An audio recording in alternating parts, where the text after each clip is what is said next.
तो बच्चों, आप सब कैसे हैं? उम्मीद करते हैं कि आप सब अच्छे होंगे और ये भी उम्मीद करते हैं कि आज के बाद अच्छे नहीं रहेंगे, क्योंकि हम प्रतिशत के परसेंटेज के आगे क्वेश्चंस को डिस्कस करने वाले हैं। अगर पिछला लेक्चर आपने नहीं लिया है, हमने प्रैक्टिस कराया था कुछ क्वेश्चन पर, तो सबसे पहले उनको ले लीजिए। आज हम शुरू करते हैं। पहला क्वेश्चन आपके सामने लग चुका है।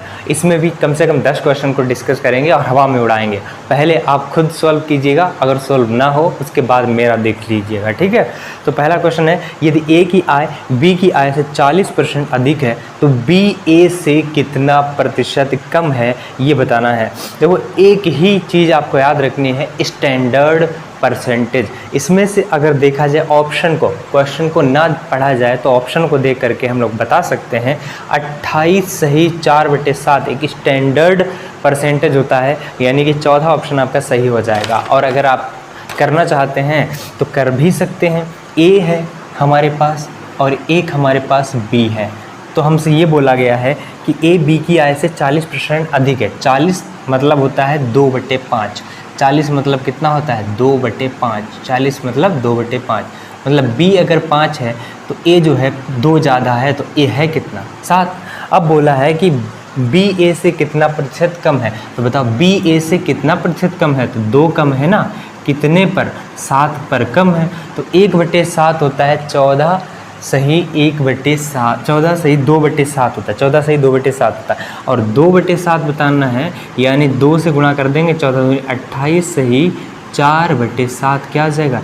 एकदम राइट आंसर आ जाएगा। ऑप्शन डी आपका राइट आंसर हो जाएगा, ठीक है। अब एक दूसरा क्वेश्चन छोड़ देते हैं, तीसरा क्वेश्चन करते हैं। दूसरा आपके काम का नहीं है क्योंकि वो सेम है, आप कर सकते हैं, इसलिए छोड़ देते हैं, ठीक है। चीनी की कीमत में 15% की कमी आई, कोई व्यक्ति, और अगर ये क्वेश्चन आपके समझ में नहीं आ रहे तो एक होगी दीवार, सिर होगा आपके गले के ऊपर, मारिए उसके। क्यों? क्योंकि हम ऑलरेडी कॉन्सेप्ट डिस्कस कर चुके हैं। अगर आपने कॉन्सेप्ट नहीं देखे तो सबसे पहले उनको देख लीजिए, उसके बाद ये सारे क्वेश्चन आपका सोल्व हो जाएंगे। तीसरा क्वेश्चन है, ये चीनी की कीमत में हम लोग जानते हैं कि एक्सपेंडिचर बराबर होता है प्राइस इनटू कंजम्पशन, यानी खर्चा बराबर होता है मूल्य गुणा जितना भी उपभोग किया है, जितना खपत किया है वो। तो बोला है कि कीमत में, यानी कि ये चीज़ जो है 15% की कमी आई है। 15% की कमी का मतलब क्या है? 15% की फ्रैक्शन वैल्यू कितनी होती है? 5 से काटेंगे 3, 5 से काटेंगे 20, यानी कि 15% की कमी का मतलब है 20 से कितनी कम हो गई? 20 से कितनी कम हो गई है? 20 से आपकी कम हो गई है 3, तो हो गई 17। 20 से कितनी? 17। अब बोला है कि उपभोग को कितना बढ़ा सकता है ताकि व्यय में कोई परिवर्तन ना आए।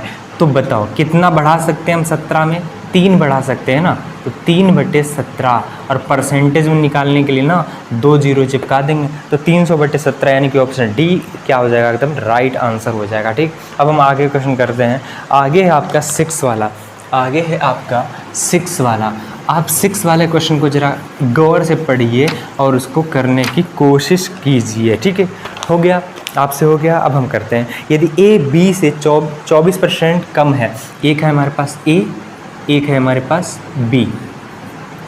बोला है कि ए बी से 24% कम है। 24% की फ्रैक्शन वैल्यू 4 से काटेंगे 6, 4 से काटेंगे 100 को तो 25, ठीक है। तो ए जो है बी से 24 कम है, तो बी अगर आपका 25 है तो ये जो है 6 कम है, यानी है कितना? 19। अब बोला है कि बी ए से कितना प्रतिशत अधिक है। बी जो है ए से कितना प्रतिशत अधिक है? तो 6 ज़्यादा है ना, किस पर? 19 पर ज़्यादा है, तो 6/19। और प्रतिशत में निकालना है तो 600/19 क्या हो जाएगा? मतलब 2 जीरो लगा देंगे, तो 600/19, यानी कि ऑप्शन नंबर ए क्या हो जाएगा? एकदम राइट आंसर हो जाएगा। अब 7वां क्वेश्चन करते हैं। 7वां क्वेश्चन आपने देख लिया होगा। 7वें क्वेश्चन को जरा खुद से ट्राई करो, और अगर नहीं होता है फिर हमारा देखना। 7वां है, एक शहर की आबादी पहले वर्ष के अंत में, मान लेते हैं एक शहर की आबादी हमको नहीं पता वो कितनी है, n है, मान लेते हैं n है। अब बोला है कि 5% की बढ़ी हो, मतलब पहले साल 5% बढ़ी, तो 5% का मतलब है 1/20। 1/20, तो 1/20 का मतलब है पहले अगर 20 थी तो 1 बढ़ गई है, इसका मतलब हो कितनी गई है? तो पहले साल में 21 हो गई है। अब बोला है कि दूसरे साल में 4% की कमी आई है। 4% का मतलब होता है 1/25, यानी अगर 25 थी ना तो 1 कम हो गई है, तो हो कितनी गई है 24। ये दूसरे साल का मामला है, और ये जो दूसरे साल जितनी भी जनसंख्या है वो हो कितनी गई है, तो आपकी हो गई है 55 12 248। बस इसी को तो सोल्व करना है, इसी को तो सोल्व करना है। देखो अगर हम 20 से इसको काटेंगे, हटाओ, 25 से इसको काटेंगे, नहीं हट सकता ना। 25 से क्या ऊपर कोई 25 नंबर है जो 25 से काटेगा? नहीं, मतलब 25 से हमें इधर मल्टीप्लाई कराना पड़ेगा। और जब भी 25 से इधर मल्टीप्लाई कराएंगे तो ज़रा देखो ऑप्शन को देखो, पहले ऑप्शन में 12 आ रहा, पहला तो हटा ही दो। दूसरे में 500 आ रहा, बिल्कुल 25 से कटता है। तीसरे में 50 आ रहा, बिल्कुल 25 से कटता है। ये हो सकता है, ये हो सकता है। और चौथे में 20 आ रहा लास्ट में, तो ये भी 25 से नहीं कटता। हटाओ इसको, तो ये भी क्या हो सकता है? नहीं हो सकता। अब इन दो ऑप्शन में आप फंस गए, इन दो ऑप्शन में आप क्या हो गए? फंस गए। अब इन दोनों में आप ट्राई कर लीजिए, दोनों में कौन सा सही हो जाएगा। तो हमको देखने से लगता है आंसर दूसरा क्या हो जाएगा, एकदम राइट आंसर हो जाएगा। इसको सोल्व भी कर सकते हैं। ये इसको काटेंगे, जो बचा इधर ले जाएंगे, नीचे वाला मसाला ऊपर, ऊपर वाला मसाला नीचे, काट पीट के आपका आंसर आ जाएगा। लेकिन हमारे हिसाब से आपका दूसरा क्या हो जाएगा? तो राइट आंसर हो जाएगा। बात आई समझ में? नहीं आई? चलिए हम 8वां क्वेश्चन करते हैं। 8वां क्वेश्चन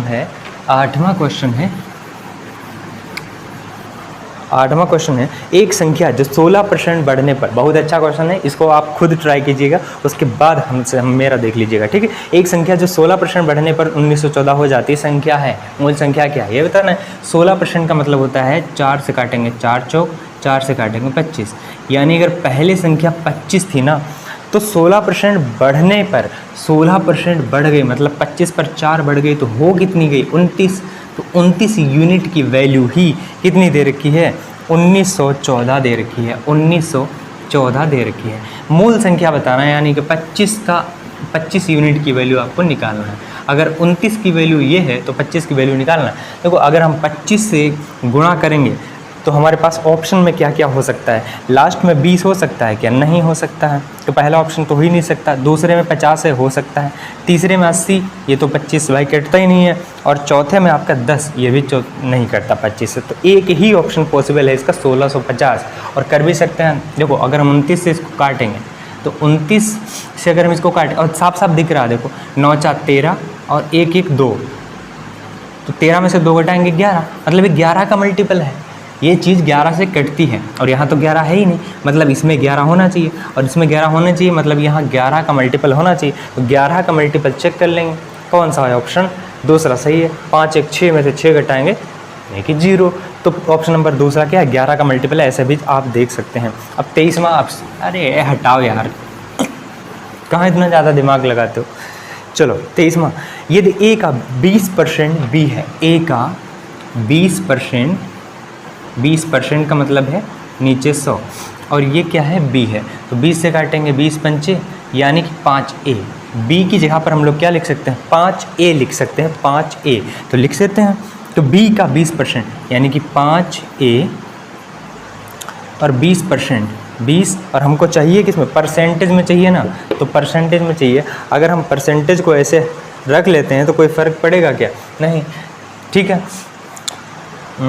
यदि ए का 20%, ए का 20%, ठीक है, नीचे 5 है, ये नीचे 5 है, ये नीचे 5 है, ये A/5 आया ना, नीचे 5 है। 5 से काटेंगे 4, यानी कि 4A, और आप आगे कितना चल रहा है आपका? 4A ऑफ, ठीक है, 4A और परसेंटेज है ना, परसेंटेज, ये वाला परसेंटेज, तो आपका हो गया ये हो गया ना 4% ऑफ ए, ये तो हो गया ना। और ऑप्शन में आपका दिख रहा है, option number A is the right answer for this question, ठीक है। हमको हिंदी में ज़्यादा बात करनी आती नहीं है, और हम उम्मीद करते हैं कि आपको इंग्लिश समझ में आती ही नहीं होगी। अब हम 24वां क्वेश्चन करते हैं। 24वां क्वेश्चन बहुत बढ़िया है आपके हिसाब से, और बहुत अच्छा है, ठीक है, इसको ज़रा गौर से देखिएगा। 24वां क्वेश्चन ये कहता है कि ए की आय 12% बचाता है। अब 12% की फ्रैक्शन वैल्यू 4 से काटेंगे 3, 4 से काटेंगे 25, तो अगर, ठीक है, 3 बचाता है, ये तो 3 जो है बचाता है, तो खर्च कितना करता होगा? 22, और कमाता कितना है? 25। सवाल में ये कहा गया है, ठीक है, ये कहा गया है ये है अपना कमाई, ये है आपकी सेविंग और ये है आपकी खर्च। तो बोला है कि वह इतने रुपए खर्च करता है, खर्च इतने करता है और करता है इसके हिसाब से 216 और 128, तो 22 यूनिट की वैल्यू है 216 और 128। तो इसकी कुल आय का मतलब 25 की यूनिट, 25 की वैल्यू आपको निकालना। तो 25 की वैल्यू निकालने के लिए 25 का मल्टीपल होना चाहिए। 25 के मल्टीपल के लिए पहला तो 25 से नहीं कटता क्योंकि लास्ट में 63 है, दूसरा कटता है, तीसरा कटता है, बिल्कुल डबल जीरो वाले कटते ही हैं, और लास्ट में 60 है, ये भी नहीं कटता। तो दो ऑप्शन में फंस गए ना, दो ऑप्शन में क्या होगा, फंस गए। अब एक काम करते हैं, दो ऑप्शन में अगर हम फंस गए हैं तो दोनों में चेक कर लेंगे। इसको करना पड़ेगा, 22 से इसको काट लेंगे, जो भी आएगा 25 से इसकी गुणा करा लेंगे, हमारे पास क्या आ जाएगा, आंसर आ जाएगा। बात आई समझ में, किसी को कोई प्रॉब्लम तो नहीं। अब इसको हटाते हैं, 25वां क्वेश्चन आपके सामने लगाते हैं। 25वां क्वेश्चन आपके सामने आ चुका होगा, इसको ज़रा खुद से ट्राई करो, उसके बाद मेरा देखो तरीका। 25वां क्वेश्चन, एक संख्या को पहले 10% बढ़ाया जाता है, इसको हम लोग करेंगे मल्टीप्लाइंग फैक्टर से। 10% की फ्रैक्शन वैल्यू होती है 1/11, यानी कि पहले अगर 10 संख्या थी तो 1 घट गई है, तो हो कितनी गई है, 9। अब बोला है कि 10% बढ़ाया जाता है, 10% का मतलब पहले अगर 10 थी तो 10 पर 1 बढ़ाई जाती तो हो कितनी गई है, 11। अब बोला ये तुम्हारी पहली संख्या थी, पहले संख्या कितनी थी, 100, और हो कितनी गई है, 9, 10, 11, 99, तो हो गई है 99। अब बोला है कि मूल संख्या से 100 कम है, पहले वाली जो संख्या है ना, नहीं अभी जो संख्या जो बनी है ना, मूल संख्या से 100 कम है, तो कि यूनिट में 1 कम है और 1 यूनिट की वैल्यू ही 100 दे रखी है। तो बोला है कि मूल संख्या है, मूल संख्या मतलब ये है 1 यूनिट की वैल्यू अगर 2 जीरो है तो 100 यूनिट की वैल्यू नहीं निकाल सकते, यहाँ 2 जीरो यहाँ चिपकाना है, 2 जीरो यहाँ भी चिपकाना है। 10,000 ऑप्शन में दिख रहा है, कौन सा, option C is the right answer, एकदम सही आंसर हो जाएगा ऑप्शन नंबर सी इसका, ठीक है। अब 26वां क्वेश्चन, इसमें लॉजिक लगेगा थोड़ा सा। अगर आपको दशमलव, फ्रैक्शन, पावर, इंडाइसेस, इन सारी चीज़ों के बारे में जानकारी है तभी इसको आप कर पाएंगे, और ये सारी चीज़ें हम ऑलरेडी पढ़ा चुके हैं। अगर आपने नहीं देखी तो प्लेलिस्ट में जाइए, उसको देख लीजिए, ठीक है। बोला है कि 8, हम कुछ नहीं करेंगे भाई, केवल 8 लिखा का 0.008%, एक बार और 8 है।